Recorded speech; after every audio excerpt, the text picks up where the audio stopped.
कभी सोचा है क्या होता है जब कोई ऐसी चीज जिस पर सालों का अटूट भरोसा हो वो अचानक लड़खड़ा जाए। आज हम इसरो के वर्कहॉर्स रॉकेट पीएसएलवी के साथ हुई एक ऐसी ही चौंकाने वाली घटना की तह तक जाएंगे। ये सिर्फ एक हेडलाइन नहीं है, बल्कि ये भारत के स्पेस प्रोग्राम के लिए एक अलार्म है। एक ऐसा रॉकेट जो अपनी रिलायबिलिटी के लिए जाना जाता था, आज वही सवालों के घेरे में है। तो चलिए इस कहानी को समझते हैं। ये सिर्फ एक टेक्निकल गड़बड़ी नहीं है, बल्कि ये दशकों के भरोसे पर लगा एक बहुत बड़ा सवालिया निशान है। तो हुआ ये कि 12 जनवरी 2026 को पीएसएलवी C62 ने उड़ान तो भरी, पर अपनी मंजिल तक पहुंच नहीं पाया।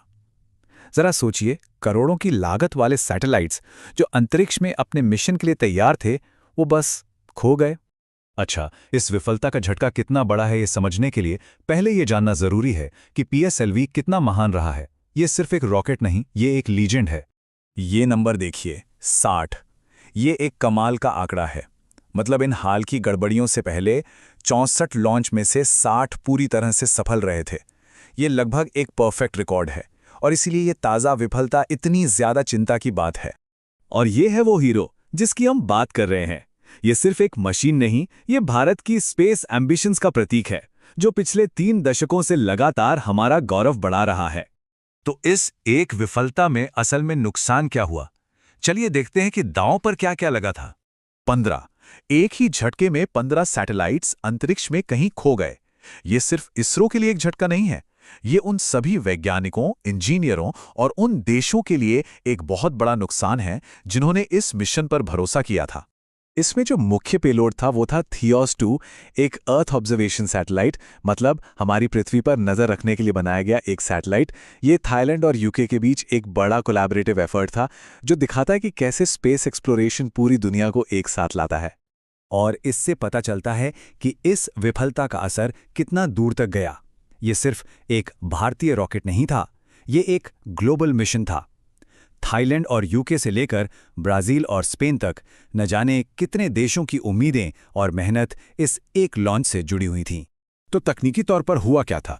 चलिए जरा इस विफलता की चीरफाड़ करते हैं और देखते हैं कि असल में गड़बड़ हुई कहां। लॉन्च की शुरुआत बिल्कुल सही हुई। सुबह 10:17 पे एक शानदार लिफ्ट ऑफ, लेकिन उड़ान के करीब 9 मिनट बाद सब कुछ बदल गया। रॉकेट अपने रास्ते से भटकने लगा, और यह समस्या हुई तीसरे चरण के दौरान, जब इंजन बंद थे और रॉकेट सिर्फ अपनी गति के सहारे आगे बढ़ रहा था। मिशन का एक बहुत ही नाजुक पल। इसे ऐसे समझिए, पीएसएलवी के 4 चरण होते हैं। पहला चरण कामयाब, दूसरा चरण वो भी कामयाब, लेकिन फिर आया तीसरा चरण। यहीं पर इसी स्टेज में वो गड़बड़ी हुई जिसने पूरे मिशन को रास्ते से भटका दिया। इसरो अध्यक्ष वी नारायणन के अनुसार वाहन के रोल रेट में एक गड़बड़ी देखी गई।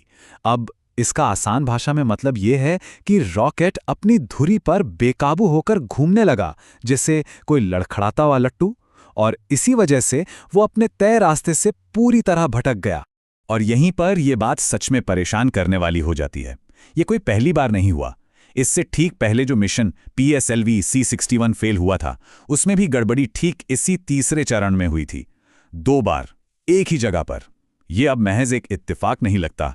तो अब सवाल यह है कि इसरो कर क्या रहा है? इस समस्या को ठीक करने और इस भरोसे को फिर से जीतने के लिए क्या कदम उठाए जा रहे हैं? देखिए, इसरो ने तुरंत एक विफलता विश्लेषण समिति यानी FAC बना दी है।